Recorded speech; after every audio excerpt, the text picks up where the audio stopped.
que é para você, doutor Wilson, ayahuasca de verdade? Assim, se você pudesse... Claro que não dá para rotular, né? Mas assim, você diria que é um... Bom, primeiro, respeitosamente, eu a chamaria de um enteógeno. Enteógeno. Esse é um nome que muitos cientistas têm usado. Ele foi cunhado em 2018, se eu não me engano, por Gordon Wasson, que era um etnobotânico e um micologista. Micologista. É um cara que não estuda macaco, apesar do nome. Ele estuda os fungos, os cogumelos. E por uma ocasião, se é isso mesmo, confere, ele foi conhecer Maria Sabina, uma curandeira, uma xamã mexicana, que tratava o seu povoado com os cogumelos mágicos, com a psilocibina.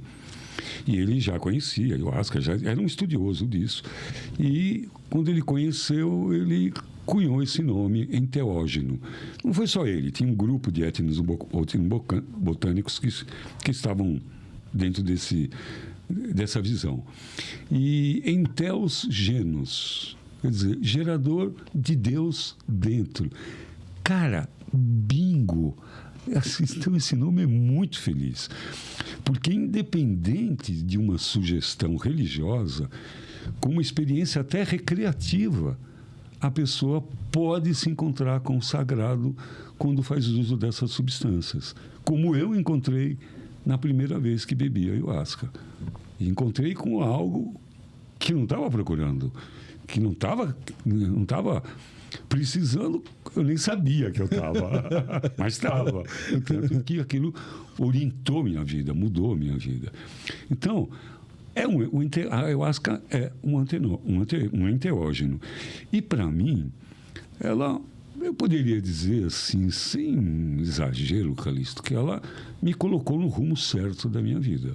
Olha. E isso iria acontecer, de alguma maneira, porque desde criança eu era inconformado com esse estado vigil de consciência que nós estamos agora. Dá mais vinho para ver se eu melhoro. Esse estado, assim, porque eu me lembro disso por uma história que a minha mãe, Dona Ofélia, a saudosa Dona Ofélia, me contou. Eu não tenho a memória disso, porque ela disse que eu tinha 3 anos de idade. Que a gente, com 3 anos de idade, a gente mais ou menos mudou de uma casa, fomos para uma casa numa vila ferroviária, meu pai era um ferroviário, e tinha no quintal uma ameixeira, um pé de ameixa.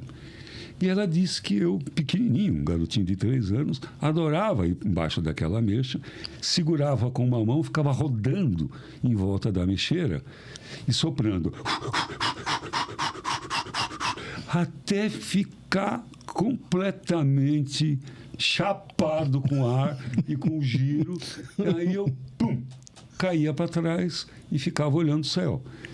E ela ficava olhando aquilo. Eu falava, que menino esquisito. E um dia, segundo ela, não tenho memória disso, ela veio perguntar para mim. Falou, mãe...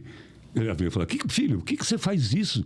Constantemente eu vejo você da cozinha rodando e soprando. Por que você faz isso? Eu falei, mãe, vem e faz, pra você sentir o que é. Olha. Tipo assim, não dá para explicar. E é muito interessante isso, porque depois de uma experiência enteógena, quem já teve, não precisa de muita palavra para explicar para o outro, que já teve também. É verdade. Quando você vai explicar essa experiência para quem nunca teve, não tem palavra que explique. O outro fica... Porque acontece uma coisa no momento do ritual, que é uma coisa que a gente conhece o nome disso, que chama-se sinestesia. É uma mistura dos sentidos. Você ouve uma cor. Como assim? Você sente gosto de um sentimento. Você sente cheiro de saudade. Os sentidos se misturam e eles têm uma outra conotação. Eu tive uma experiência uma vez, ouvindo Noturne de Chopin, em que quando eu vi, eu estava de pé assim, regendo a orquestra. E quando eu abri o olho, para minha surpresa, meu braço já não era mais o braço do maestro, era a própria música. Então, como que se explica que o seu braço virou música? Isso é sinestesia. Eu via o meu braço vibrando os sons do Noturne de Chopin.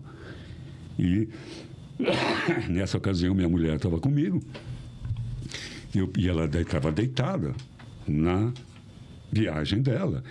E eu peguei e disse para ela, falei assim, meu bem, eu entendi Chopin. Eu entendi por que essa música chama-se Noturne e não Diurne. E assim, querendo algum feedback, ela olhou para mim e falou, tá. E voltou a deitar. Tipo assim, vai na sua, que eu tô na minha. Vai na sua, que eu tô na minha. E essa coisa de perceber os sentidos, explicando, te dando uma vivência, e que é muito especial. Imagino. É muito especial. Imagino.